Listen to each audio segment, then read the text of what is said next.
It's absolutely brilliant, to be honest with you. Obviously, I woke up this morning to the story on the club website, and it looked amazing. You know, I think the way that the club have released all the statues during the night of Vinny and David and Sergio has been brilliant. But to come down and see it in the flesh, so to speak, is brilliant. And I think if you asked any City fan, I think every City fan, that would be the pose that they would have wanted for this statue.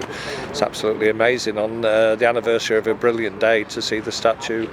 It's fantastic.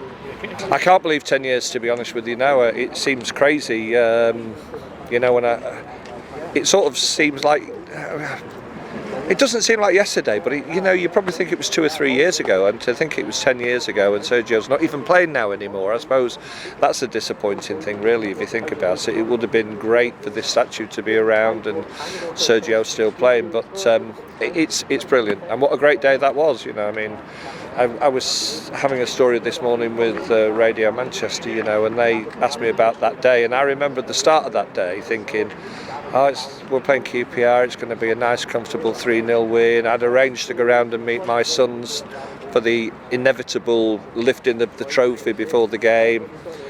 Actually, it didn't turn into that at all, did it? But if you could have written a script, what better script could you have written?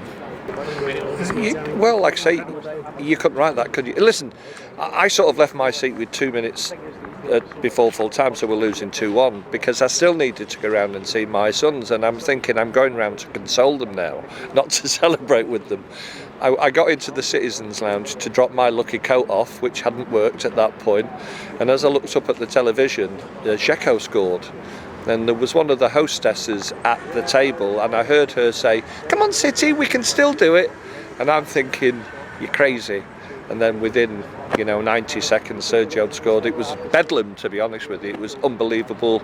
And I listened to the clips on the radio this morning of all the commentary, of all the different situations we were in. It does bring a tear to your eye, to be honest with you. Even 10 years on, I've still got the goal as a ringtone on my phone. Maybe today is the day to retire that. I don't know, to be honest with you. Is that the comment? Yeah, the goal. Yeah, the Sergio goal.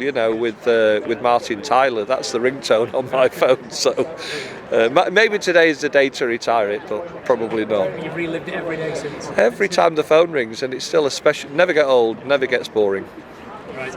And he's going to love it. Absolutely, he's going to. Listen, he's immortalised by the supporters of City now, isn't he? It would be nice to see him inside the stadium one day. To come in so the fans can give him, all the fans can give him the welcome. Back to the club that he deserves. But to see him here this morning, hopefully for him to see the statue, I know he's going to love it. He seems a great guy, doesn't he, Sergio? Very relaxed, never caused any bother to this club. So I'm sure we're going to see him come along and look at this and smile and enjoy himself. Absolutely. Listen, this club have got a fantastic history. People think we were formed in 2008, of course, but prior to that we've got fantastic players who have lifted the league and the FA Cup and the League Cup and the European Cup Winners' Cup. In terms of modern history, these three guys that these statues are all about, Vinny, David and Sergio, they are real legends. The word legend is used very loosely, very easily sometimes these days, I think. But these three, and particularly Sergio, are absolute legends that will never be forgotten.